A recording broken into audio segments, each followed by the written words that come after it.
Paz do Senhor, meus irmãos, tudo bem? Nós estaremos falando hoje da revista do terceiro trimestre de 2024, dos jovens, né?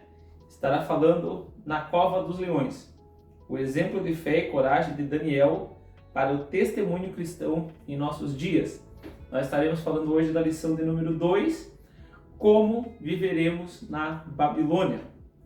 E o texto principal nos diz assim: procurai a paz da cidade, para onde vos fiz transportar, e orai por ela ao Senhor, porque na sua paz vós tereis paz. Então o que acontece? Essa profecia de Jeremias, ela é falada por quê? Porque quer dizer que o povo ele ia ser retirado de Jerusalém e ia ser levado para outra região. Por causa do pecado, por causa dos 70 anos que eles não deixaram, o último dos 7 anos ali, a terra descansar. Então seria necessário que a terra descansasse por 70 anos. Então Jeremias ele já vem falando isso, mesmo que o povo não acreditando nele. Mas algo que difere assim de outras coisas é o quê? Que eles não deveriam ir lá nessa cidade e ficar rancoroso, ficar vingativo. Eles deveriam ir lá porque a paz da cidade seria também a paz deles. Amém? O resumo da lição nos diz assim: o crente fiel pode habitar na Babilônia, mas a cultura da Babilônia não pode ter domínio sobre ele. Então, ao longo dessa revista aqui, dessa lição em específico, ele vai orientar o quê? Que todo crente ele vive na Babilônia, mas ele não pode deixar com que a Babilônia viva dentro dele. Amém? Então vamos lá. Em primeiro lugar, vamos falar algumas características da cidade da Babilônia. Onde ela ficava localizada? A Babilônia estava localizada na Mesopotâmia, às margens do rio Eufrates e Tigre. Sua localização estratégica tornava um importante centro de comércio e transporte. Impressionante arquitetura, isso daí a gente vai falar mais à frente. As suas muralhas elas eram massivas. Por quê? Porque nessa época existia o sedentarismo, que eram as grandes cidades na época, não grandes como a gente conhece hoje, e existiam os nômades. Volte e meia, os nômades, eles atacavam essas cidades, por isso que elas deveriam ser protegidas por muralhas, exércitos e tudo mais. Ela era uma cidade que a religião praticada era politeísta e ela existia vários templos. O especial que tinha lá era do deus soberano deles, que era Marduk, conhecido como o templo de Esagria, tá bom? Agora vamos para a introdução. Ao chegarem na Babilônia, os hebreus se depararam com um mundo novo e uma cultura completamente distinta da sua terra natal. A civilização babilônica desenvolvida na região da Mesopotâmia destacava-se em diversas áreas, ficando famosa por ter estabelecido a primeira legislação escrita, conhecido como Código de Hammurabi. Esse Código de Hammurabi, hoje ele é tido como a lei mais antiga dos nossos tempos. E algumas pessoas até dizem que os 10 mandamentos, eles derivam do Código de Hammurabi, o que nós cristãos não acreditamos, por falta de fonte histórica, arqueológica e tudo mais, e por ser povos totalmente distintos. Então, continuando. No entanto, era dominado pelo paganismo e pela imoralidade, por isso é um símbolo bíblico de um sistema reprovável diante de Deus. Então, o que quer dizer? Não quer dizer que seja uma cidade próspera, que seja uma cidade que tenha ali uma arquitetura bonita, que ela vai ser aprovada diante de Deus. Isso daí a gente já pode trazer para nós como crentes. Não quer dizer por causa da nossa vestimenta, por causa dos apetrechos, por causa da boa oratória, que nós vamos ser apresentados bons diante de Deus. Não vamos. O que vai ser apresentado diante de Deus é um coração quebrantado, com que a gente creia na morte expiatória de Jesus Cristo. Amém? 1. A chegada de Daniel e seus amigos na Babilônia. Eu não vou ler todo, tá? Eu vou ler os tópicos e vou explicar sobre eles para não ficar um vídeo muito longo. Então, deportados para uma terra estranha. Nós sabemos que houve 3 levas de deportações de Jerusalém para Babilônia. Nós vamos falar da primeira leva, que qual foi? Foi dos jovens que eles eram das famílias reais. Jovens, como a gente vai dizer, inteligentes, bonitos, saudáveis, dotados de cultura, sabedoria e sabiam viver no palácio. Nesse grupo de pessoas, de indivíduos, está Daniel, Ananias, Misael e Azarias. E um ponto importante que a gente pode trazer aqui é que o nome deles não eram Sadraque, Mesaque e Abednego, o qual infelizmente alguns crentes colocam o nome dos filhos desse modo. Não, esses nomes são de deuses que eram da Babilônia, tá bem? Então vamos lá. O jovem Daniel e os seus companheiros, parte 2. Acontece que o que vai dizer nesse tópico aqui? Que eles foram jovens saindo de Jerusalém, entre 14 e 18 anos. Eles saíram de uma terra que adorava o Deus, né, o Deus de Israel, o único Deus, e eles foram levados para uma outra terra. E a gente vê ao longo do livro de Daniel que eles não se contaminaram com os manjares na mesa do rei. E que já também traz para a gente. Por que traz para a gente? Porque nós... Não entendi o que você disse. 5 minutos de vídeo. Tá, 5 minutos de vídeo. Então o que acontece? Os jovens eles não se contaminaram com os manjares na mesa do rei. Mas eles não saíram da Babilônia. E olha o que vai dizer interessante aqui nesse tópico. Todavia, não deixaram se abater pelas circunstâncias da sua vida, pois sabiam que tudo decorria da benevolência de Deus. E isso é algo que nós devemos entender. Tudo ocorre da benevolência de Deus. Tudo. Nada foge do seu domínio. Nada. E o tópico 3, para nós estarmos finalizando o tópico 1, diz o seguinte: o sofrimento do justo. E eu grifei essa parte aqui específica. O sofrimento é uma parte comum da experiência humana e não poupa aqueles que temem o Senhor. Irmãos, não é porque nós somos crentes que nós vamos ser retirados do sofrimento desse mundo. A Bíblia vai dizer que nós não vamos ter aflição. A Bíblia vai dizer que no mundo tereis o quê? Aflições. Então, mas não peço que nos tire do mundo, mas peço que a gente renove o mundo. Então o que acontece? O sofrimento faz parte da vida do crente, principalmente do crente que quer viver em concordância com os padrões bíblicos. Amém?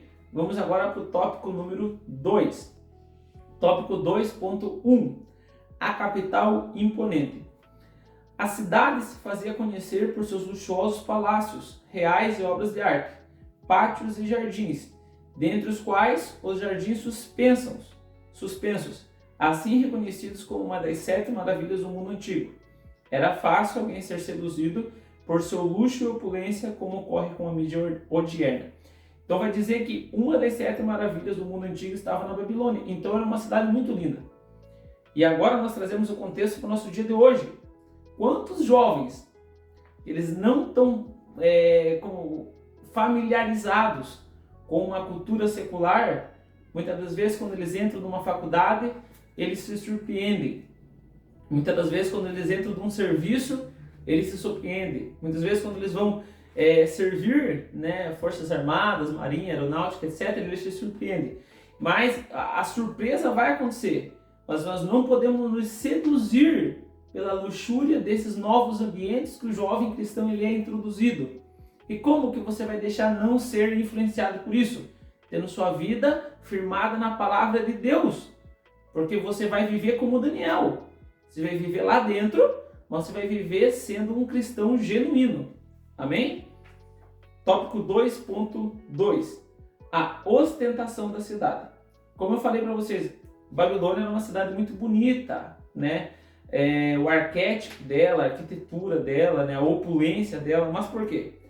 Nabucodonosor queria ostentar sua força e riqueza por meio de coisas materiais e de suas realizações, relembrando a fundação da cidade original.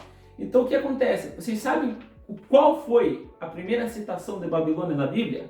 A gente tem que voltar lá para o livro de Gênesis. Babel. Lá foi iniciada, a Torre de Babel. Para quê? Por qual motivo que a Torre de Babel estava sendo construída? Para que os nomes dos construtores viessem a ser relembrados para sempre. Entretanto, Deus ele não divide sua glória com ninguém. Por isso ele desceu lá e desbaratou as línguas. Entendeu? Por isso a diversidade de idiomas. Então o que acontece? Mesmo sendo muito tempo depois, a cidade ainda se baseava no mesmo princípio antigo. ela era uma imponente para que o nome dos reis, dinastias posteriores, lembrassem de Nabucodonosor. 3. Uma cultura pagã. Os babilônios atribuíam grande importância à sua religião. E esse é um ponto que eu queria falar o seguinte: hoje em dia as pessoas atribuem muita importância à sua religião? Normalmente você vai pensar, não atribuem. Hoje é uma sociedade materialista, consumista e tudo mais. E aí que eu digo que está errado. Atribuem sim, mas eles colocam o nome do seu Deus em outras coisas. Por exemplo, tem pessoas que colocam o seu Deus no prazer, né? O prazer é o seu Deus. E eles idolatram esse Deus através do prazer. Tem pessoas que têm o seu Deus no partido político, né? Eles se identificam com o partido político e eles começam a pregar em relação àquele partido político específico. E eles endeusam aquele partido político e todas as outras coisas na vida dele passam a ser orquestrados pela causa do partido político específico. E eu não estou sendo específico apenas na esquerda, mas também tem muita idolatria no partido de direita. Amém? Vamos lá para o ponto 3.1. A cultura e o espírito da Babilônia. Símbolo de oposição aos valores divinos. Biblicamente, a Babilônia é tanto o lugar geográfico quanto a representação de um sistema reprovável diante de Deus e seus valores espirituais. Então, todas as vezes que nós formos ler na Bíblia a Babilônia, ela vai dizer de uma cidade que existiu, mas ela vai dizer que isso daí é representação do mundo. Por que representação do mundo? Porque tem valores que são contra os valores cristãos. Como assim, Danilo, contra os valores cristãos? Vai dizer no segundo tópico o seguinte: a relativização da verdade. A principal característica da cultura da Babilônia, com todos os seus reflexos, é a destruição da noção de uma verdade absoluta. Então você não pode dizer que existe um único Deus verdadeiro e santo. Ele não divide a glória com ninguém e ele é o único Deus. Você tem que abrir mão disso daí, porque existe uma coletânea de deuses modernos hoje. Existe um panteão de deuses modernos hoje. Então, por exemplo, você não pode falar o que é certo e o que é errado, porque o que é certo para mim é errado para o outro, o que é errado para o outro é certo para mim. Então, o que acontece? A cultura da Babilônia, o espírito da Babilônia, ele vai dizer que não existe uma verdade absoluta, que isso vai contra os valores cristãos, né, de verdade absoluta, que é o que está presente na palavra de Deus. Ponto 3. A religião que conduz à imoralidade. As falsas religiões, ao perverterem a verdade, são capazes de destruir valores, conduzindo seus adeptos ou seguidores a um estilo de vida depravado. Então o que acontece? Existem falsas religiões hoje e existiam falsas religiões na época do mundo antigo. As falsas religiões da época do mundo antigo, o que elas pregavam? Sacrifícios de criança, elas pregavam a poligamia, né, que você podia ter vários esposos e tudo mais. E às vezes não só esposos e esposas, como prostitutos e prostitutas cultuais. Então o que acontece? Era uma festa da carne. E também existe isso hoje, transvestido não com o nome de religião, mas de práticas, como a poligamia do nosso dia, né, como casamento aberto, relacionamento aberto, não sei como que fala isso daí. E o que acontece? Tem vários tipos de cultura de baixíssimo calão hoje na sociedade, que elas querem vigorar como coisas saudáveis, mas que não são. Por exemplo, antes, as crianças recém-nascidos, eles eram oferecidos ao deus Moloque, ao deus Baal, eles eram queimados vivos. Hoje em dia são oferecidos nos centros de abortos que tem em várias regiões do mundo. Então não quer dizer que o sacrifício parou, quer dizer que ele hoje foi institucionalizado como algo que não é errado. Continuando. 4. Último tópico para nós concluirmos. Vivendo e testemunhando na Babilônia. Uma cidade para se testemunhar. Eu gostei muito dessa parte que diz o seguinte: eles foram instruídos, né, Daniel, Ananias, Misael e Azarias, eles foram instruídos a dar bons testemunhos e contribuírem para o bem de toda a sociedade, e não somente do seu próprio povo. Quantos cristãos hoje, eles querem se candidatar a cargos públicos para fazer o bem para o cristão? Quantas pessoas hoje de várias religiões, eles querem entrar ali no mundo político para fazer bem para aquela religião específica? Bancada disso, bancada daquilo, bancada daquilo. Interesses dessa pessoa. Não. O que eles foram instruídos a fazer? A não querer apenas o bem dos judeus que moravam lá. Obviamente, eles não se dobraram.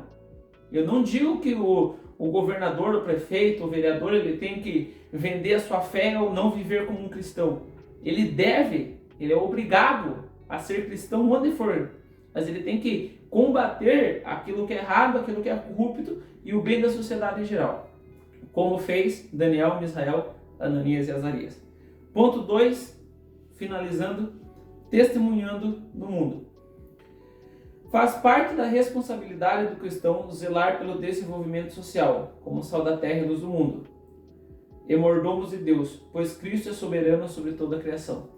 Irmãos, é chegado o tempo da manifestação dos filhos de Deus. É chegado o momento de nós sermos vistos, que nós somos pessoas diferentes do resto da sociedade, do restante da sociedade. Nós devemos ser aquelas pessoas que não só trabalham dentro da igreja, mas que nós somos igreja fora das quatro paredes. Amém? Agora, lendo a conclusão e dando as considerações finais, estarei concluindo esse primeiro vídeo na lição do número 2 dos jovens. Os jovens hebreus tinham conhecimento da maneira como deveriam se portar no exílio. Em vez de buscar rebelião e vingança contra os captores, eles deveriam viver normalmente na cidade, buscando a sua paz e prosperidade. Como aqueles jovens, vivemos exilados em um mundo que, embora tenha sido criado por Deus, está sujeito aos efeitos do pecado. Assim como Daniel e seus amigos, somos chamados a viver nesse mundo, dando testemunho do nosso compromisso com os princípios sólidos, mesmo quando confrontados com dilemas morais e pressão externas.